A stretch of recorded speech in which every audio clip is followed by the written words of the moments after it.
Hey everyone, what's up? It's Paul here, broadcasting from Tokyo.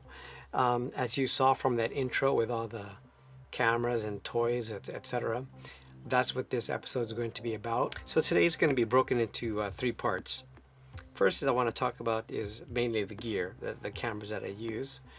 Second is my workflow. And third is I want to give a big tip to those who shoot 35mm film. Part one. When talking about gear, for me, basically I divide my photography into two parts. One is studio, and second is like my personal work. Now, when it comes to studio, I shoot mainly with this Nikon D800E. Yeah, cool. Move. My digital camera. It works, it's fine, no complaints. Also in studio, if I shoot on film on 35mm, then I will use this Nikon F4 or with this F3. Now the F4, awesome, I mean no complaints. Autofocus, has the winder, nothing to complain about. I haven't tried the F5 or the F6, so F4 does it for me. Okay. The F3, man, this is a workhorse. If I shoot studio with medium format film, I will shoot with a Mamiya C33, which I don't have with me right now, but it looks something like this. Let's start. There you go, cool.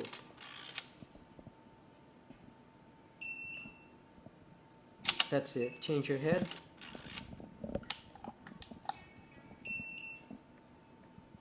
Cool. Now, one thing when shooting in studio with film, I have to say that having a digital camera is super helpful. Why? Because I can check the lighting, the positioning, the exposure. So I'll do all my kind of prep with the digital camera. Also, I have a kind of backup for the client or the model, etc. So shoot it digitally first. I have it. I know what it looks like on the screen. Then when I'm ready, go to film. Boom, boom, boom, boom. I'm done. Yeah. Hey, we don't have Polaroids now, right? Now, this year I plan to do some personal projects, both on 35mm and 120 film. And for that, I'll be shooting mainly with two cameras. The first is again a Nikon F. And what I like about this is that it's lighter than the F3 and the F4. And also I just love the design and the feel of this. Feels like a rangefinder, but obviously it's an SLR. And the second camera that I plan to use, is this East German Pentagon Pentina. And this is, I mean, just look at it. The design is just so awesome. I love it because it's brutal. And what I mean by that is that the mechanics, it's rough. It's not like this Nikon here. When you advance a film, it feels rough. Sometimes the images also turn out kind of really, I don't want to say less superior, but not as sharp as the Nikon glass.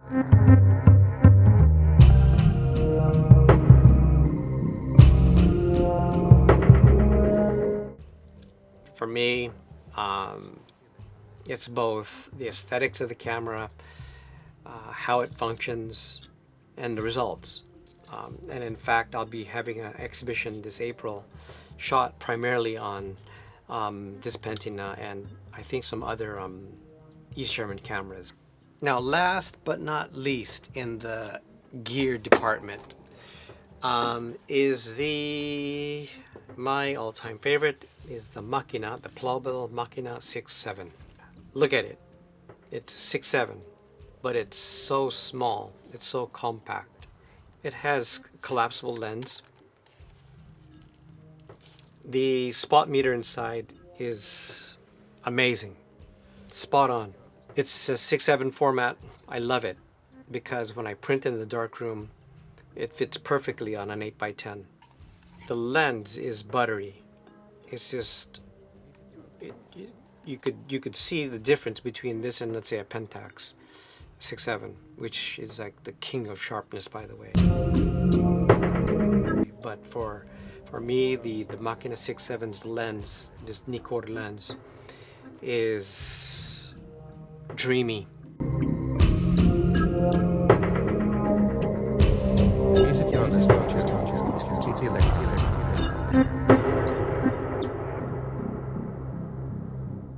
And it just looks so cool. Yeah. In the past 4 or 5 years, I'd say I've been shooting a lot of the kind of grungy areas of Tokyo, the architecture of Tokyo, of old Japan, of old Tokyo.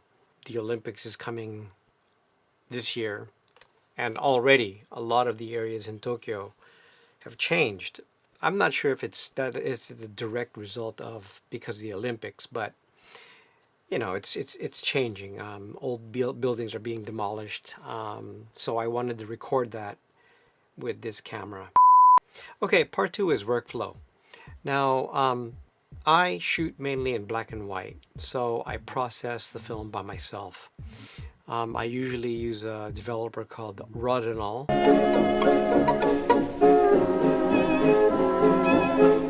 Rodinal is awesome. With just tiny amounts, I could develop, you know, a large batch of film. Now, the reason I use Rodinal is because I can do something, a method called it's called stand development. I should probably do another video about that, but stand development is basically black and white processing for lazy people like me. Then, after I've processed and dried my film, I usually like to make contact sheets. And I think that the contact sheets themselves look cool. So yeah, and then work from there. Decide which images to work with, which images are crap.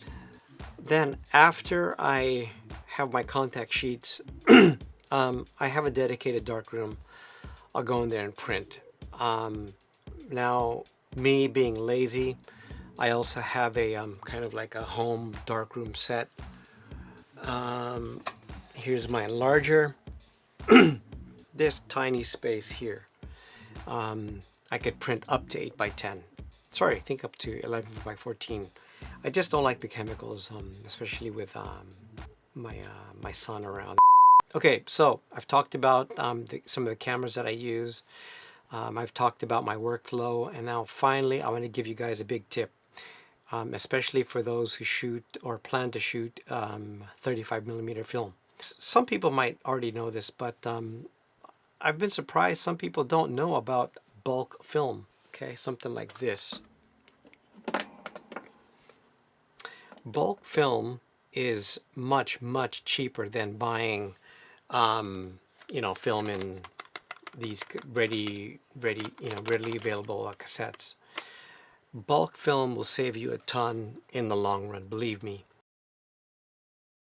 What are you going to need for a bulk film loading? One, you're going to need the film itself. In this case, I've got the can of Orvo UN54, which is ISO 100. And it's 100 feet. You're going to need a bulk film loader. You're going to need some empty cassettes or cartridges. You're going to need some tape, and you're going to need a pair of scissors. First, you're going to need to get the film into the loader itself. And to do this, you're going to have to get a dark bag, or you will have to do it in a completely dark room, maybe your closet or something. I've already got a roll of film inside, and there's a little crank. So you're going to cut a piece of tape.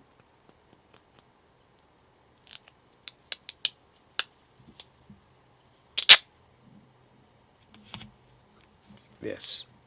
Okay. For me, I've got this empty, these are plastic cartridges. I'm going to twist it open, take out the spool, and then this little thing right here, this should be on the right side of the loader. Okay. Then I'm going to wrap the film and the tape around the spool. Okay. So it should look something like this. Okay. Again, this thing is onto the right side. Okay. Then I've got the remainder of the cartridge, and I'm going to slip it through, something like that.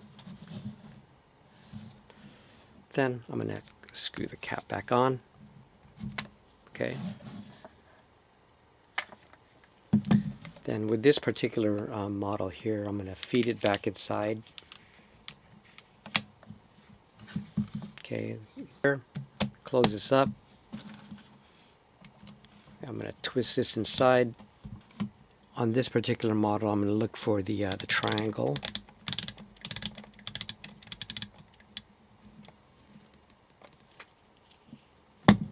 So here, the triangle is basically the start.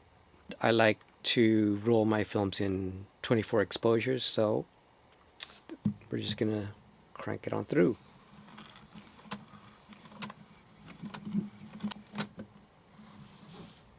I'm going to pull the crank out, lift this up,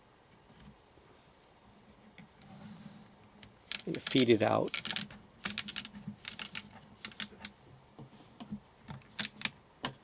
And about the 9th hole on the sprocket, that's where I'm going to cut the film.